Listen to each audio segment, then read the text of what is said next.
Update کریں کہ سعودی عرب کے شہر جدہ میں زیر صدارت معروف کاروباری شخصیت ڈائریکٹر اسکانم چودھری شفقت محمود کی جانب سے کمپنی ورکرز کے اعزاز میں تقریب کا انعقاد کیا گیا۔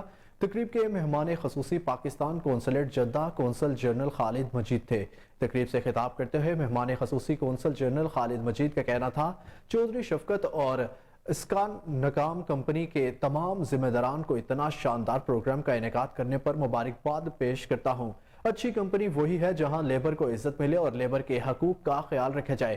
مجھے یہ دیکھ کر بڑی خوشی ہوئی کہ ملازمین کی حوصلہ افزائی کے لیے انہیں بونس دیا جا رہا ہے۔ انہوں نے مزید کہا کہ قونصل خانہ کی یہ اولین ترجیح رہی ہے کہ پاکستانی لیبرز کے مسائل اور حقوق ترجیحی بنیادوں پر حل ہوں۔ قونصل خانہ کے دروازے 24 گھنٹے پاکستانیوں کے لیے کھلے ہیں۔ پاکستانی ہمارا فخر ہیں۔ تقریب کا انعقاد یقیناً ایک خوشائند عمل ہے جس سے ورکرز کی حوصلہ افزائی ہوتی ہے۔ تقریب میں پاکستانی سنگر نعیم سندھی نے ملی نغمے گا کر تمام مہمانوں کو جھومنے پر مجبور کر دیا، جبکہ کمپنی ڈائریکٹر چودھری شفقت نے تمام مہمانوں کا شکریہ ادا کیا۔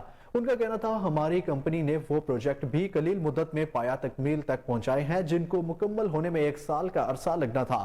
ہماری پاکستانی ٹیم یقیناً دیار غیر میں پاکستان کا نام روشن کر رہی ہے۔